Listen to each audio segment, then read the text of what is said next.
যাদের উপরে বিশ্বাস করতে সন্দেহ লাগে তাদেরকে পরীক্ষা করার একটি নিয়ম আছে, জানেন কি?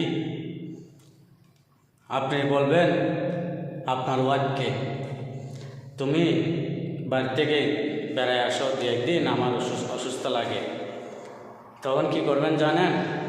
বলবেন গাড়ি ঠিক করে দেবেন না, লোকাল গাড়ি করে দেবেন, গাড়ি ভাড়া দিয়ে দিবেন, বলে যাও এখান থেকে গাড়ি নিয়ে চলে যাও।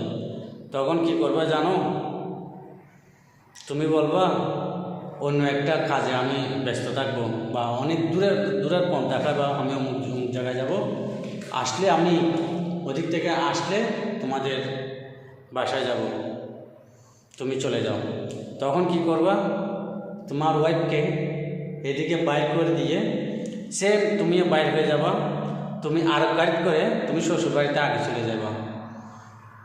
যেহেতু যদি তোমার ওয়াইফের কোনো সন্দেহ যদি না থাকে, কোনো যদি কমপ্লেন না থাকে, তাহলে তোমার ওয়াইফ কী করবে?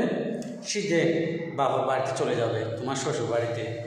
আর তুমি যাই দেখবা তোমার শ্বশুরবাড়িতে তোমার ওয়াইফ গেছে, তাহলে মনে করবা এখানে কোনো সন্দেহ বলতে নাই। আর যদি সন্দেহ যদি থাকে, তাহলে তোমার ওয়াইফের আগে তুমি চলে যাবা শ্বশুরবাড়িতে, একসাথে চলে যাবা, কার আগে কে যাইতে পারে। কিন্তু এই কথা কাউকে বলার দরকার নাই। তুমি বলবা অনেক দূরে চলে যাবা, মানে দূরান্তর একটা জায়গা বলবা, তুমি বাবার বাড়িতে যাও, আমি অন্য জায়গায় যাব। তখন এটা একটা পলিটিক্স, ওয়াইফকে এটা একটা পলিটিক্স, বুঝছেন? তাইলে কি করবেন?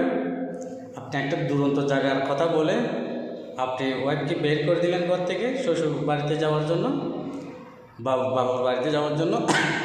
একসাথে আপনিও বাইর হয়ে আপনিও একটা সেম গাড়ি করে আপনিও শ্বশুর বাড়িতে চলে যাবেন, কার আগে কে যাইতে পারে। তাহলে একটা পরীক্ষা ওখান থেকে পেয়ে গেলেন।